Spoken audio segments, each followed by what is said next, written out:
Hello everyone. So in this video, we're going to be discussing all the NCERT question answers of chapter 2 of first flight book named Nelson Mandela Long Walk to Freedom. सारे NCERT question answers को discuss करेंगे. Comprehension हो या फिर thinking about the text हो, जितने भी NCERT में गिवन है उन सभी क्वेश्चन आंसर्स को हम डिस्कस करेंगे. चलिए शुरू करते हैं. So first question is where did the ceremonies take place. तो नेल्सन मंडेला जी की इनॉग्रेशन सेरेमनी कहाँ पर हुई थी. हमें पता है, हमने चैप्टर पढ़ा है. उनकी इनॉग्रेशन सेरेमनी एक एमपी थिएटर में हुई थी. एमपी थिएटर एक गोल सी बिल्डिंग जिसमें कोई छत नहीं होती लेकिन काफ़ी सारी सीट्स होती हैं. सो उस एमपी थिएटर में उनकी इनॉग्रेशन सेरेमनी हुई थी and that amphitheatre was formed by union buildings in Pretoria. Right, हमने ये पढ़ा था. नाउ क्वेश्चन का नेक्स्ट पार्ट है, can you name any public buildings in India that are made of sandstone. आपको India की भी कुछ बिल्डिंग्स का नाम बताना है जो सैंडस्टोन से बनी है. इंडिया में रेड फोर्ट, राष्ट्रपति भवन, हमारा सुप्रीम कोर्ट, ये तीनों की तीनों बिल्डिंग्स सैंडस्टोन से बनी हुई हैं. तो इन चीज़ों को अपने आंसर में प्रेजेंट कर दो. बस देखो किस तरह लिखा है. The ceremonies took place in the sandstone amphitheatre which was formed by Union Buildings in Pretoria. So Nelson Mandela ji की सेरेमनी एक सैंडस्टोन से बने एमपी थिएटर में हुई थी which was formed by Union Buildings in Pretoria. In India we have many public buildings made of sandstone, some of which are Rashtrapati Bhavan, red fort, supreme court of India in new Delhi. Rashtrapati Bhavan, red fort, supreme court, ये सभी sandstone से बने हुए हैं. ठीक है, चलो next question है, can you say how 10 May is an autumn day in South Africa. ये चीज़ जब मैंने चैप्टर डिस्कस किया था तब बड़े डिटेल में बताई थी. राइट, मैंने इस चीज़ को ज़रूर पॉइंट आउट किया था चैप्टर डिस्कस करते वक्त कि जब यहाँ पर आपको डेट 10 मई बोला हुआ है तो how may can be autumn. मैंने बताया आपको कि साउथ अफ्रीका साउदर्न हेमिस्फीयर में लाई करता है. अफ्रीका कॉन्टिनेंट के साउदर्न हेमिस्फीयर में लाई करता है. सो इस वजह से हमारे यहाँ के सीजन और उनके यहाँ के सीजन्स अलग अलग होते हैं. राइट, जब हम लोग का मई में गर्मी होता है वहाँ पर ऑटम होता है और सर्दियों की शुरुआत होने वाली होती है. So since South Africa lies in the southern hemisphere we can say that May falls in autumn season. चूँकि साउथ अफ्रीका साउदर्न हेमिस्फीयर में लाई करता है तो हम कह सकते हैं कि मई मंथ में ऑटम सीजन आता होगा. ओके, चलो नेक्स्ट क्वेश्चन है, at the beginning of his speech Mandela mentions N extraordinary human disaster. What does he mean by this. What is the glorious human achievement he speaks of at the end. अब आपसे पूछा है, Nelson Mandela ji ने अपनी speech में starting में mention किया था an extraordinary human disaster. ये एक्स्ट्रा ऑर्डिनरी ह्यूमन डिजास्टर क्या है. This extraordinary human disaster was referring to apartheid system, जिसमें के लोगों को उनके स्किन कलर पर डिस्क्रिमिनेट किया जाता था. जो वाइट्स थे उनको ज़्यादा राइट्स थे as compared to the people who have black skin. So this was the extraordinary human disaster. ठीक है, नाउ क्वेश्चन इज कि what is glorious human achievement. Glorious human achievement से ही वाज रेफरिंग जब apartheid system का abolishment हो गया था. जब अपार्थाइड सिस्टम ख़त्म हो गया, नेल्सन मंडेला जी और कई सारे लोगों की मेहनत, इतने साल की स्ट्रगल के बाद, this was the glorious human achievement he spoke at the end. यही चीज़ हमें अपने आंसर में लिखनी है. By an extraordinary human disaster, Mandela is referring to the apartheid system. Extraordinary human disaster से उनका मतलब है apartheid system that was prevalent in South Africa under the previous leadership. Nelson Mandela ji की अफ्रीकन नेशनल कांग्रेस से पहले जो भी government आई वो सब apartheid सिस्टम को फॉलो करती थी. राइट, उन्हीं की वजह से apartheid सिस्टम क्रिएट हुआ था. ये डिस्क्रिमिनेशन रेस के बेसिस पर क्रिएट हुई थी. People of dark colour were treated unfairly and no human being deserves that. जिन लोगों की स्किन डार्क थी उनको अनफेयरली ट्रीट किया जाता था, उनको कई सारे बेसिक फंडामेंटल ह्यूमन राइट्स से वंचित रखा जाता था, लेकिन वाइट लोगों को पूरे राइट्स थे बट ब्लैक लोगों को नहीं थे. Not even a single human being deserves that, right. अब सोचो आपके साथ ऐसा होने लगे, स्किन के बेसिस के पर डिस्क्रिमिनेशन, जो काला है उसको कम राइट्स, जो गोरा है उसको ज़्यादा rights. How unfair that would be, right. So he stood against the injustice practices and finally won the democratic elections to become the first black president of South Africa. He refers to this as glorious human achievement. Apartheid system के खिलाफ Nelson Mandela जी खड़े हुए. He fought against apartheid. Finally 1944 में उन्होंने अपनी inauguration ceremony पे speech दी. वो freely और फेयरली साउथ अफ्रीका के प्रेसिडेंट के तौर पर इलेक्ट किए गए. एंड उनकी गवर्नमेंट आने के बाद अपार्थेड सिस्टम का अबॉलिशमेंट हो गया. And he is referring to this win as glorious human achievement. जो उनकी जीत हुई, सच्चाई की जीत हुई, उसी को वो ग्लोरियस ह्यूमन अचीवमेंट कह रहे हैं. चीज़ समझ आ गई आपको? Great. Now coming to our next question, What does Mandela thank the international leaders for? हमने चैप्टर में पढ़ा था नेल्सन मंडेला जी कई सारे इंटरनेशनल लीडर्स को भी थैंक यू बोल रहे थे. जो भी वहाँ पर उपस्थित था उन सभी को थैंक यू बोल रहे थे. तो क्यों बोल रहे थे? Because he was very grateful कि कितने सारे इंटरनेशनल बड़े बड़े लीडर्स ने साउथ अफ्रीका की डेमोक्रेटिक गवर्नमेंट बनने पर उनको कंग्रेचुलेट किया, साउथ अफ्रीका का साथ दिया. जब अपार्थेड सिस्टम था ना, तो कई सारी कंट्रीज़ ने साउथ अफ्रीका के साथ अपने डिप्लोमेटिक रिलेशनशिप्स को तोड़ दिया था. लेकिन अब वापस से जब अपार्थेड का अबॉलिशमेंट हो गया है, तब वापस से सारी कंट्रीज़ साउथ अफ्रीका के साथ रिलेशनशिप स्टैब्लिश करने आ रहे थे. That's why he thanked the international leaders for joining and supporting them in their victory. Okay, so यहाँ पर लिखा है मैंने, the author thanked the international leaders for joining and supporting them in their victory of freedom, justice, human dignity. Earlier, many nations had cut ties with South Africa because of their practice of apartheid.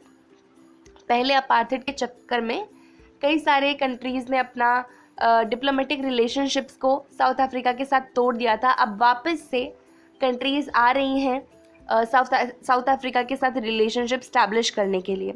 So that's why author thanked all the international leaders कि आपने हमें हमारी जीत में, जो ये सच्चाई की जीत हुई है, अच्छाई की जीत हुई है, इस जीत में आपने हमारा साथ दिया, इसके लिए थैंक यू. ओके, चलो अगला क्वेश्चन है, what idols does he set out for the future of South Africa. उन्होंने अफ्रीका के फ्यूचर को लेकर क्या क्या चीज़ें प्रॉमिस करी थी, क्या क्या बताया था उन्होंने कि ऐसा ऐसा होगा साउथ अफ्रीका इन फ्यूचर.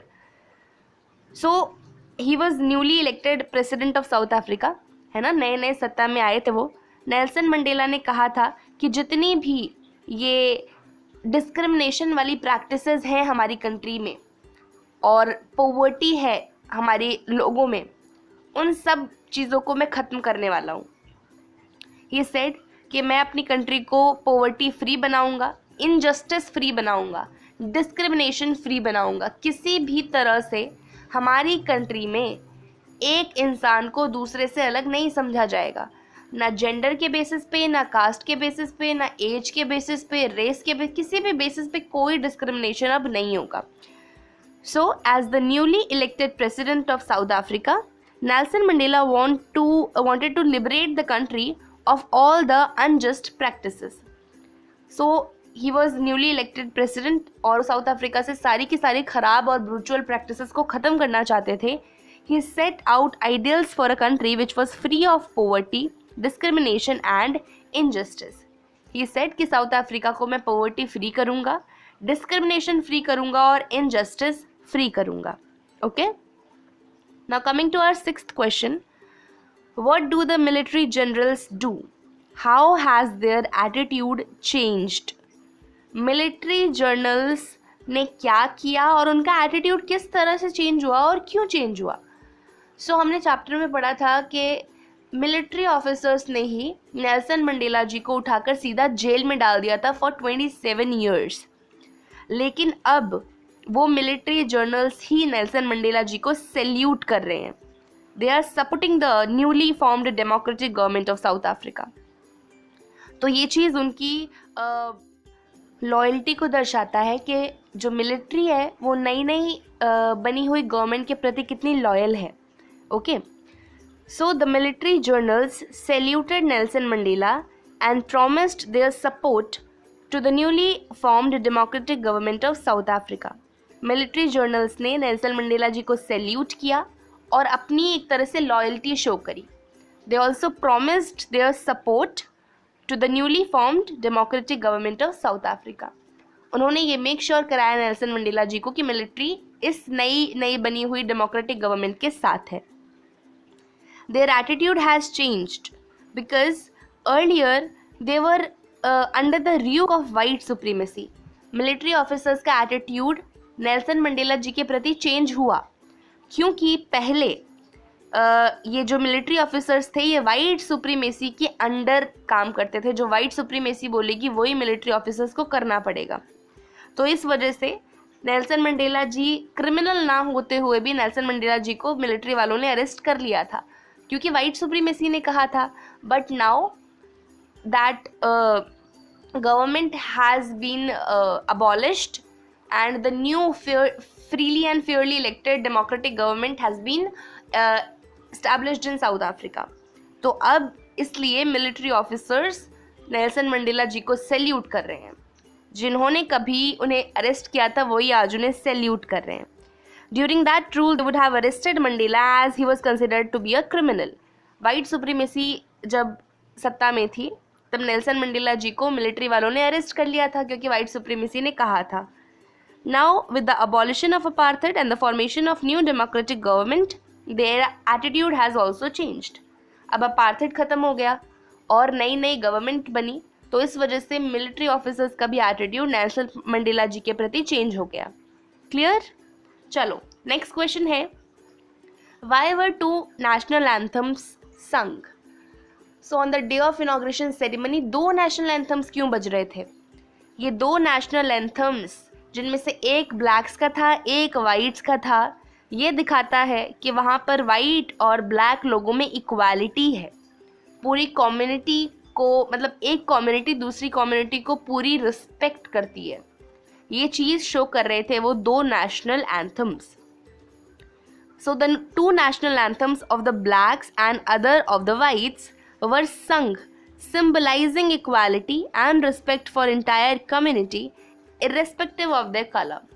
तो ये चीज़ दिखाती है एक कम्युनिटी दूसरी कम्युनिटी को रिस्पेक्ट कर रही है नो मैटर किसका कलर क्या है. ओके, चलो नेक्स्ट क्वेश्चन है, how does Mandela describe the systems of government in his country in the first decade and the final decade of 20th century. Nelson Mandela ji ने बताया था अपने, जब हम चैप्टर पढ़ रहे थे तब हमने पढ़ा था कि उन्होंने बताया 20th सेंचुरी के स्टार्ट में ये अपार्थाइड सिस्टम आया था और 20th सेंचुरी जब ख़त्म हो रही है तब ये अपार्थाइड सिस्टम ख़त्म हुआ है. सो नेल्सन मंडेला जी ने इन दोनों चीज़ों को बहुत ब्यूटीफुली एक्सप्लेन किया था. उन्होंने बताया था कि जब 20th सेंचुरी का फर्स्ट डिकेड चल रहा था वाइट सुप्रीमेसी ने ही रेशियल डिस्क्रिमिनेशन स्टार्ट किया था. उन्होंने ही ये अपार्थाइड सिस्टम को इस्टेब्लिश किया था which was the harshest and the most inhuman thing. बहुत ही निर्दयी बहुत हार्श थी ये चीज़ कि एक इंसान को आप सारे फंडामेंटल राइट से डिप्राइव्ड रखोगे जस्ट बिकॉज उसकी स्किन का कलर डार्क है. तो फर्स्ट डिकेड में अपार्थाइड सिस्टम इस्टेब्लिश हुआ था और in the final decade of 20th century apartheid system ख़त्म हुआ नेल्सन मंडेला जी की स्ट्रगल की वजह से. Okay, so in the first decade of 20th century white supremacy created a system of racial domination and made life a living hell for dark skinned people. Mandela referred it as one of the harshest inhumane societies of the world. 20th century के first decade में white supremacy ने एक racial domination को create किया. मतलब dominate मतलब domination मतलब white लोग डोमिनेटिंग होंगे, वाइट लोगों को ऊपर समझा जाएगा ब्लैक्स से, और इस चीज़ ने ब्लैक लोगों की ज़िंदगी को नर्क बना दिया बिल्कुल। मंडेला ने कहा कि ये जो कल्चर था अपार्थाइड का, ये जो सिस्टम था, it was the most harshest system and it formed the most inhumane societies of the world. एक ऐसी सोसाइटी जिसमें दया भाव नाम की कोई चीज़ नहीं है। इन the final decade of 20th century, the system of apartheid has been changed into one that recognizes all humans as equal regardless of their color, race और gender। तो अपार्थाइड खत्म होने के बाद एक ऐसा सिस्टम आया जिसमें सबको इक्वल समझा जाएगा, no matter what the person's colour is, no matter what race does he belongs to, and no matter what his gender is, सबको इक्वल समझा जाएगा। Okay, now coming to our 9th question, what does courage means to Mandela. Nelson Mandela ji के according करेज का क्या मतलब है? उन्होंने कहा था करेज का मतलब ये नहीं है व्हेन यू लैक फियर, करेज का मतलब ये है व्हेन यू ओवरकम फियर, आप डर से कहीं ऊपर उठ जाते हो, that is courage. So to Mandela, courage does not means the absence of fear but the victory over it. A man who is courageous is the one who has overcome his fear to fight all the odds। Nelson Mandela ji के according करेज का मतलब ये नहीं है कि आप में डर नहीं है, absence of fear, that doesn't means courage. Courage means the victory over fear, जब आप डर से जीत जाते हो, दैट इज करेज। एक करेजियस पर्सन वो नहीं है जिसमें डर ही नहीं है, वो है जिसने डर को ओवरकम कर लिया है और सारे अपने जितने भी डर है उसके अंदर उन सबसे वो लड़ता है, that person is courageous. Okay, next question, which does he think is natural, to love और to hate. Nelson Mandela ji के अकॉर्डिंग क्या ज़्यादा नेचुरल है, टू लव और to hate? So according to him love is more natural, क्योंकि जब किसी भी इंसान का जन्म होता है तो बचपन से मतलब शुरुआत से ही उसे हेट नहीं आता, he only knows how to love, right? So that's why he believes love comes more naturally to humans. So he believes love comes more naturally to humans as opposed to hate. No one is born with hatred in his heart for another. कोई भी hatred के साथ पैदा नहीं होता। छोटे बच्चे के मन में, जो नया नया न्यूबॉर्न बेबी है, उसके मन में क्या हेट्रेड, क्या डार्क स्किन, क्या फेयर स्किन, उसके मन में किसी प्रकार का कोई हेट्रेड नहीं होता। So we do not born with hatred, hatred हमें हमारी सोसाइटी सिखाती है। तो यही नेल्सन मंडेला जी का बिलीव था। ओके, चलो नेक्स्ट क्वेश्चन है, what twin obligations does Mandela mentions. Twin obligations मतलब यहाँ पर उन दो रिस्पॉन्सिबिलिटीज़ की बात करी जा रही है जो नेल्सन मंडेला जी ने बताया था। ही यूज्ड टू से कि एक इंसान की दो ऑब्लिगेशंस होती हैं, दो रिस्पॉन्सिबिलिटीज़ होती हैं, पहली उसकी फैमिली और दूसरी उसकी country. So these were the two obligations. According to Mandela, every person has twin obligations, one towards his family and the other towards his society। सो हर बंदे की दो जगह ड्यूटी होती है, पहली आपकी फैमिली, आपके मतलब फैमिली में वही सब आ गए, दोस्त, भाई बहन, राइट, आपके बच्चे, आपकी वाइफ, मदर फादर, ये पूरी फैमिली, और दूसरी ऑब्लिगेशन आपकी सोसाइटी, आपकी कंट्री, ठीक है, आपके लोग। सो these were the twin obligations every person has. Now coming to our next question, what did being free mean to Mandela as a boy and as a student? How does he contrast these transitory freedoms with the basic and honorable freedoms? Transitory freedoms का मतलब है एक तरह से temporary freedom, झूठी freedom एक तरह से। So जब नेल्सन मंडेला जी यंग थे तब उनको मतलब क्या लगता था, कुछ छोटी मोटी फ्रीडम्स थी, जैसे कि he was free to swim in clear water, he was free to ride the back of slow moving bull, he was free to run around his mother's hut. ये सब उसको फ्रीडम लगती थी क्योंकि उनकी जो असली फ्रीडम थी वो सब उनसे छीनी हुई थी। ठीक है, जब वो स्टूडेंट थे तब उनके हिसाब से फ्रीडम ये था कि मैं देर रात तक बाहर रह सकूं, जो मेरे मन में आए मैं वो पढूं, तो ये फ्रीडम है। लेकिन जैसे जैसे वो बड़े होते गए तब उन्हें ये रियलाइज हुआ जो उनके बॉयहुड की फ्रीडम थी वो एक तरह से इल्यूजन थी, एक तरह से झूठ थी। बड़े होकर he started craving for the basic and honourable freedoms, जैसे कि you should be free to select your life partner, you should be free to have a happy and peaceful life, right. आप फ्री होने चाहिए अपनी family और अपनी country के प्रति अपनी ऑब्लिगेशंस को सेटिस्फाई करने के लिए, आप अपने रिस्पॉन्सिबिलिटीज़ निभाने के लिए फ्री होने चाहिए। लेकिन जैसे जैसे वो बड़े हो गए उन्हें पता चला कि he was deprived of these fundamental rights. तो उनके बचपन में जो उनका थॉट था, बचपन की जो उनकी फ्रीडम थी, that was transitory, that was temporary. But जब वो बड़े हुए तब ही रियलाइज्ड कि उनके बचपन की जो फ्रीडम थी that was temporary, that was an illusion. अब उन्हें किसी और तरह के फ्रीडम की क्रेविंग हो रही है। ही वॉन्टेड कि मैं हमेशा फ्री रहूं, मुझ पे कोई रोक टोक ना लगाए किसी भी तरह की, जो वाइट लोगों को राइट है वो ही मुझे भी राइट हो। ठीक है, so as a young boy and student, Mandela's idea of freedom was to be able to stay out at night, read whatever he desired and go wherever he choose.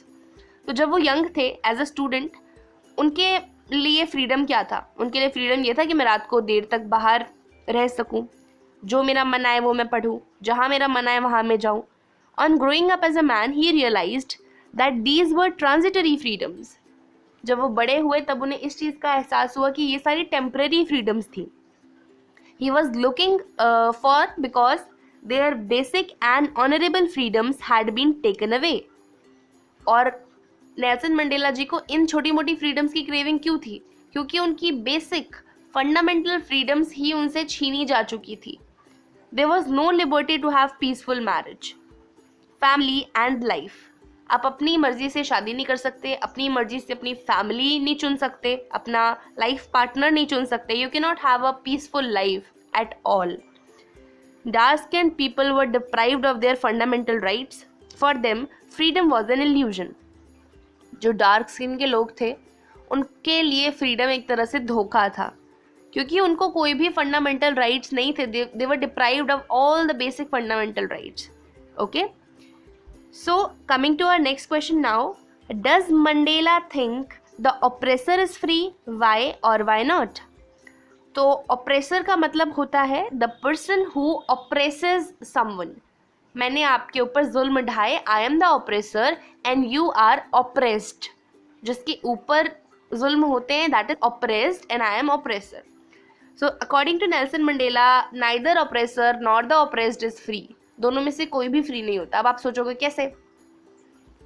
Oppressor जो है वो तो free है, वो मैं आपको oppress कर रही हूँ तो मैं फ्री हूँ ना, आप मेरे चंगुल में हो, आपको मैं दबाने की कोशिश कर रही हूँ, बट आई एम फ्री। लेकिन नहीं, उनका बिलीव ये था कि अगर कोई इंसान किसी और को ऑप्रेस कर रहा है, किसी और से उसकी फ्रीडम छीन रहा है, तो जो ऑप्रेसर है उसकी ह्यूमैनिटी भी उससे छिन रही है। सोचें खुद इस चीज़ को, राइट? बिल्कुल पॉइंट है बात में। अगर मैं आपसे आपकी फ्रीडम छीन रही हूँ तो मेरी ह्यूमैनिटी, मेरी जो इंसानियत है वो भी मुझसे छीन रहा है कोई। समझ रहे हैं इस चीज़ को? सो इस वजह से वो सोचते थे, उनका ये मानना था कि ऑप्रेसर और ऑप्रेस्ड दोनों ही फ्री नहीं होते।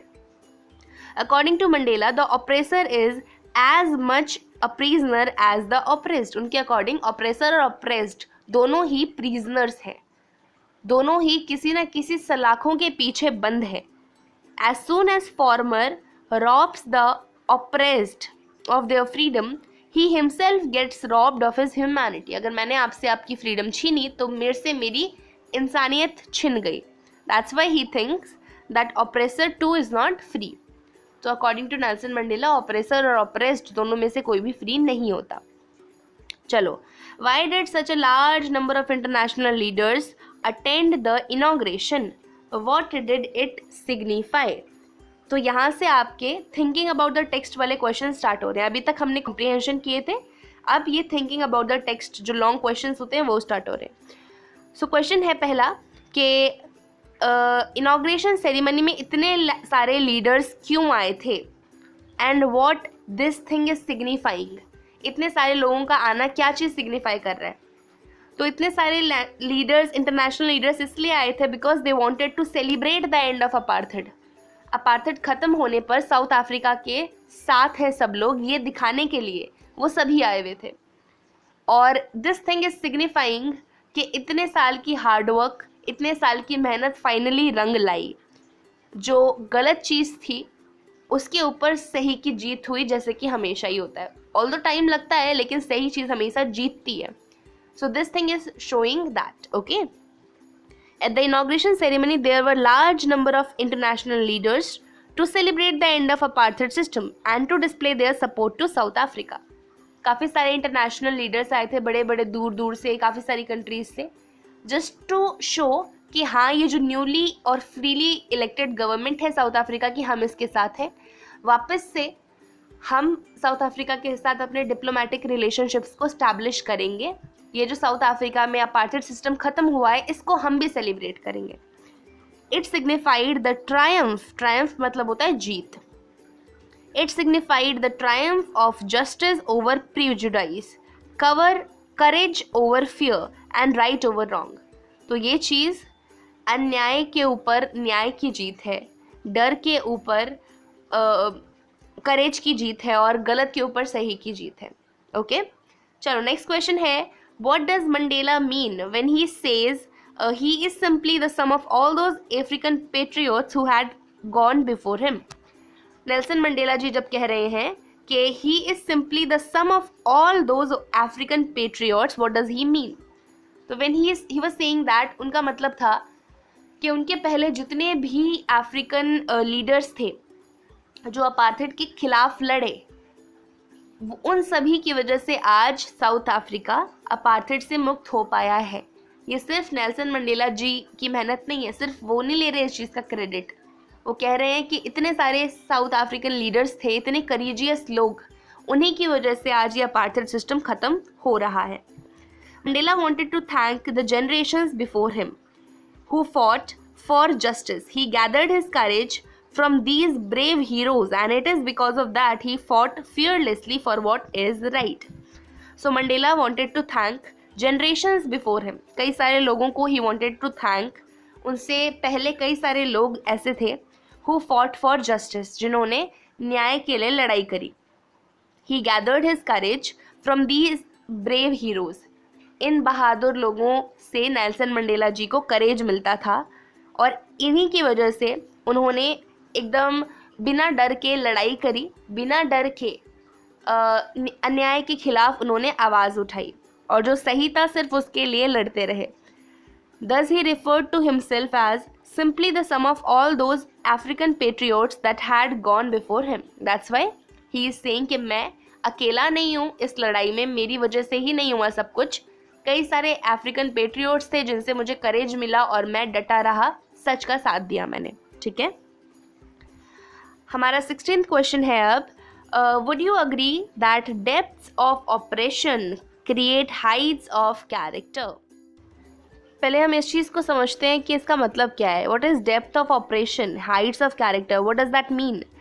डेप्थ्स ऑफ ऑपरेशन मतलब कि जब आप किसी इंसान के ऊपर इतने ज़्यादा अत्याचार करते हो कि मतलब उसकी हद नहीं है। जब आप किसी के ऊपर इतने ज़्यादा अत्याचार करते हो, बहुत ऑपरेशन कोई इंसान सहता है, उसके सर्कमस्टांसेस अगर बहुत ख़राब हैं, तो वहीं से एक ऐसा इंसान निकलेगा जिसका कैरेक्टर बड़ा हाई होगा, इतना करेजियस होगा वो इंसान, उसको किसी चीज़ का कोई डर नहीं होगा, हमेशा वो सच का साथ देगा। सो दिस इज़ ट्रू कि depths of oppression creates height of character. How does Mandela illustrate this? Can you add your own examples to this argument? So yes, I agree that depths of operation creates height of character. Mandela illustrated this idea by the example of all those who emerged as great freedom fighters after years of oppression and brutality. Nelson Mandela ji कह रहे हैं कि depths of oppression creates height of character. अगर किसी इंसान को काफ़ी समय तक आप ऑपरेस करते रहोगे तो वो इतना निडर हो जाएगा कि उसे किसी चीज़ का कोई डर नहीं है। तो कई सारे फ्रीडम फाइटर नेल्सन मंडेला जी से पहले जो जन्मे थे वो ऐसे भी थे जिन्होंने इतने साल ऑपरेशन के सहे, इतने साल उनके साथ ब्रुचुअलिटी हुई, बट स्टिल वो अपनी चीज पे अड़े रहे and they become the greatest freedom fighter. Though unintended effect of all this was men with extraordinary courage and strength. इतने सालों की ऑपरेशन से, इतने सालों तक उनके ऊपर दबाव बना रहा, इतने सालों तक अत्याचार उन्होंने सहा, और इसका नतीजा ये निकला कि उनके पास बहुत करेज और स्ट्रेंथ आ गया.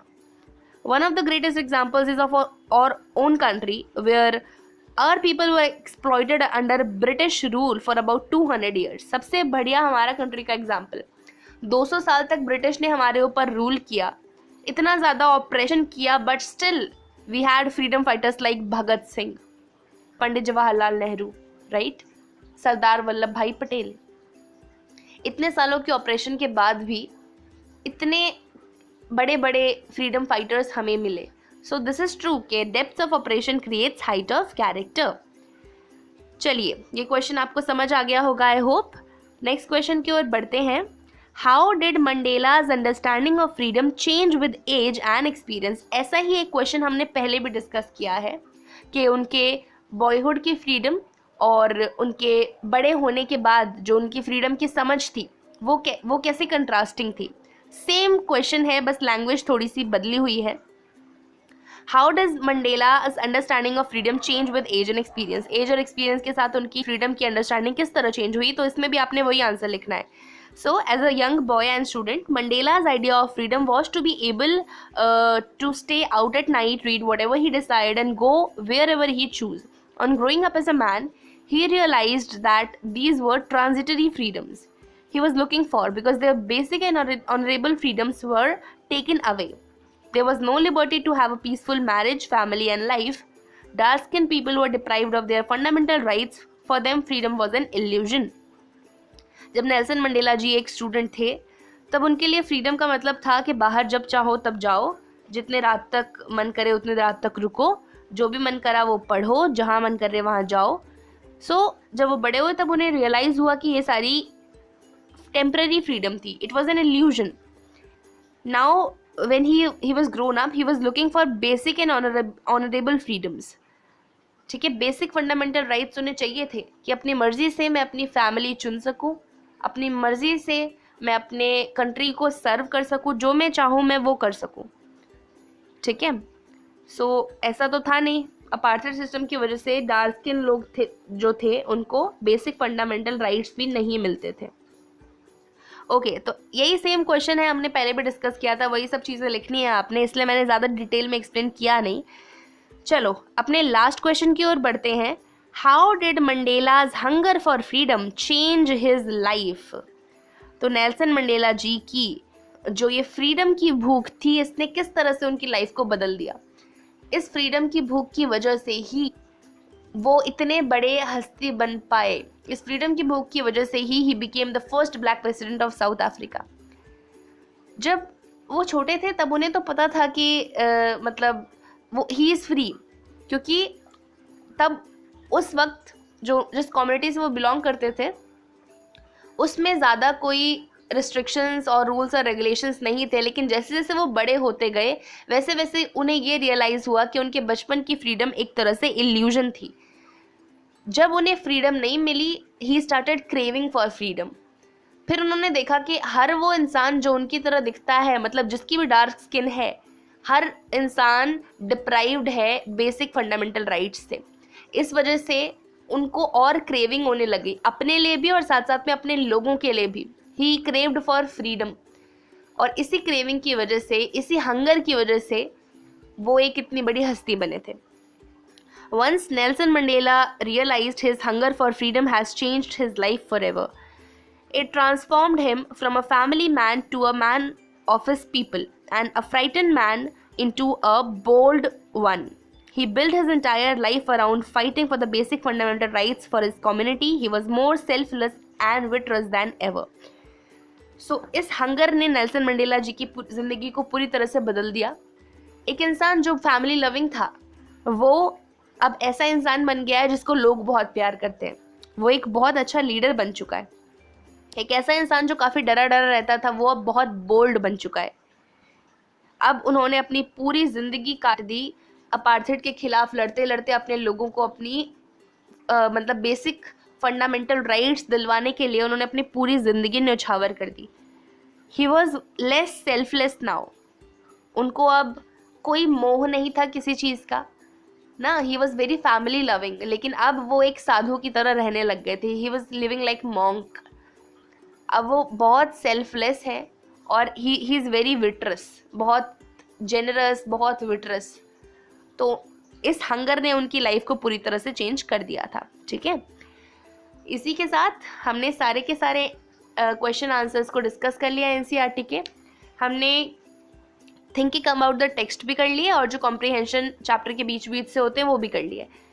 तो ये तो सिर्फ एनसीईआरटी क्वेश्चन आंसर्स थे। आगे आने वाले वीडियोस में हम इम्पॉर्टेंट क्वेश्चन आंसर्स भी करेंगे, जो प्रीवियस 10 ईयर्स से, जो 10 साल के क्वेश्चन पेपर अगर मैं उठाऊं और उसमें से कौन कौन सा क्वेश्चन इस चैप्टर से पूछा गया है, वो सारे क्वेश्चन उठाकर मैं आपके सामने पेश कर दूंगी। लेकिन इस वीडियो के लिए इतना ही रखेंगे। आपसे मिलेंगे आगे आने वाले वीडियोस में। तब तक के लिए bye bye, take care, have a great day.